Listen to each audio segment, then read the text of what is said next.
talk about Camp WWE episode 2, right? So buckle up. If you actually enjoyed this review, then comment, subscribe. That could really help me out. But here's the thing about this episode. I thought it was much more and better improvement than last week. Last week kind of proved for the first episode that it actually was a lot more better than I was expecting, because I wasn't expecting much. But this episode was a lot more better. For this episode, we kind of get The Rock kind of coming in. And the thing is, for The Rock kind of coming in, everybody kind of probably came with school buses or whatever it may be, but not The Rock. He's Hollywood. He's big time. So, he's coming in for like his own car or whatever. He got his theme music playing every time. Everybody fans out with The Rock. That's just the way The Rock works, right? Just in general, everybody kind of likes The Rock. And then, obviously the main point of this episode was kind of like, somebody steals The Rock or cuts off The Rock's eyebrow, and without it, he's kind of worthless just in general.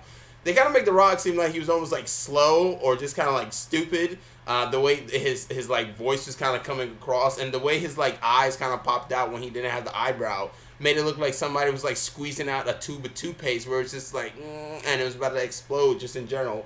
Some of the highlights for this episode just in general were, and I didn't have too many negatives, but some of the highlights particularly was all the Steve Austin and the John Cena bits from the dodgeball thing at the very beginning. It really kind of showed that Steve Austin and John Cena are completely different characters just in general, obviously. But it just showed that that Cena's more of a dweeb, and Steve Austin's kind of like the rebel of sorts. Even though Steve Austin was quite hysterical in this episode just in general. But I thought he was actually quite good. They kind of made Nikki seem like an annoying little slut for some reason, or maybe that's just what I kind of picked up on. Also, a couple other things. I feel like R-Truth wasn't in this episode, and then he was not in this episode. He got the attention. Everybody else got the attention. He was just kind of out. That's kind of a nitpick negative, but still a negative just in general. He was supposed to be there, but now he isn't. A couple of other things that I really didn't notice. One, Baby Rusev, whatever the fuck you want to call it. I don't know if anybody called Baby Rusev. He looked disgusting. But yeah, I thought some of the highlights also to add on for was, I think the biggest highlight was kind of like Vince McMahon's phone call. Right, when he's like acting like Steve Austin and his Steve Austin's dad and his mother, whatever it may be, and he just like halfway hangs up on the conversation, just be like, I'm done trying to fool with this shit. I thought that was actually quite funny. A couple other things is, I thought, to me personally, Goldust is the type of dude you don't want at a fucking kids camp. That's just the way it is. Like, he just seemed like so weird, and obviously if Goldust, you don't want him around kids, just in general. The character, obviously. But, yeah, I thought this was actually a pretty good episode. Ric Flair and The Rock actually had a lot of good, interesting scenes. Ric Flair telling his weird stories or whatever it may be. Those are actually quite great. The only real negative I kind of had, just in general, the main negative was, I just felt like the Jewish jokes, like the Jewish camp jokes, just kind of went on and on and on, at least like 4 times or whatever it may be. And I didn't think any of them were quite funny, just in general.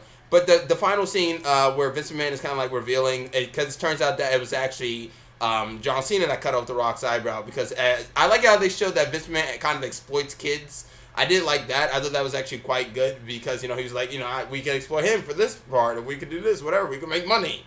But I thought that was actually quite good. And then it kind of showed that, like, when The Rock is, The Rock is the most valuable commodity when he is there. Everybody, does not matter once The Rock is there, because without The Rock, most things probably wouldn't even sell that much. So I did like how they kind of put that in, kid terms pretty much. But the final shot where Vince is kind of like talking to the cops and he's trying to like get away, and he's going up the slide, is a very hysterical scene, and it was a funny way to end the episode just in general. I thought it was actually a pretty good episode, right? I think the pacing actually got much more better. I think the writing was a little bit more better than the first episode. I think the main problem still kind of remains is that I do think it could be at least still 15 minutes. That may be a negative constantly in this season, whatever it may be. But look, as long as it's kind of funny, I thought this moved a lot more better. Then great, whatever. And I think that'd be fine. But great, that's all I can really say about this episode. I thought it was actually a much more better improvement, because with progression comes progress, hopefully, and I think they're kind of showing it. But that's my review. Comment, subscribe, and like. I'm Chris Smith, and I'm signing out. Help me get to 400.